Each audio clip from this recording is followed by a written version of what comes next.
more questions, and that is Greek life. I've heard tidbits here and there on how Greek life works. Let's roll back to the gap in time that it took for the roommates to call 911. That's enough to make one wonder what's really going on.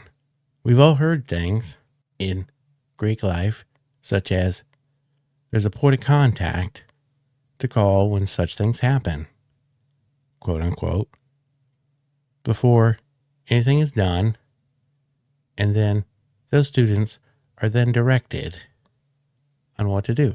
And I dove into the dark side of Greek life. Fraternities are now mightier than the colleges and universities that host them. Why is that? Well, in the first place, they provide this huge amount of student housing that the schools don't have to pay for. 1 in 8 of every American undergraduates lives in Greek housing, and colleges don't have to pay for that housing, maintain it, or insure it. And getting rid of all that housing would be a huge problem for the colleges. The other big fact is that fraternity men give huge amounts of money to their alma maters. And if a college president does something to the fraternity chapter that the fraternity men don't like, they'll cut the money off instantly and redirect it to the fraternity, not to the colleges. Sounds interesting. Sounds interesting enough. Now, here we go again. Well, you can trust in books. I don't know.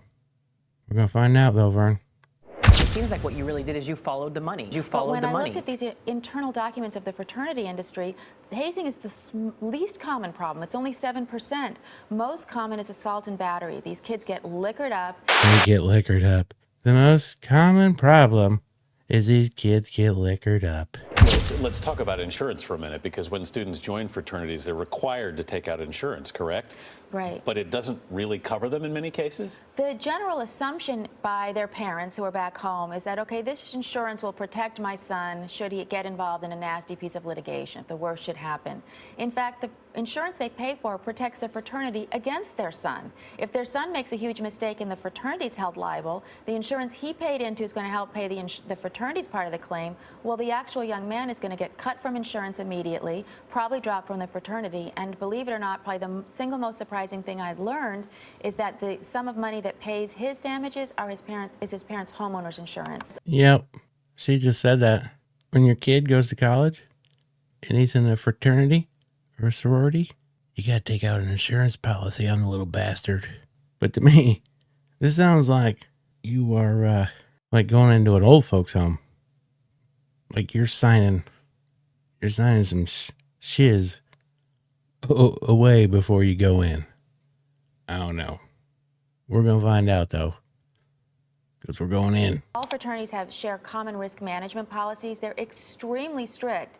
The kind of behavior that's expected legally of a fraternity man is so squeaky clean, few of us would pass it today, let alone when we were college students. Right. What struck me as interesting, though, is it's almost like these really detailed rules are in place. I mean, they give these students step-by-step instructions. If someone dies, here's who you call. If someone is raped, this is exactly what you do. I mean, it seems almost like the national chapters just want their fingerprints off of it. It's not really about risk assessment.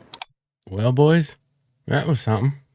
That was an interesting statement by the lady in the purple. Yep. Seems like some things that we've seen a lot of. Huh? What did she say again? Let's back that up. Let's back up what the lady in the purple said.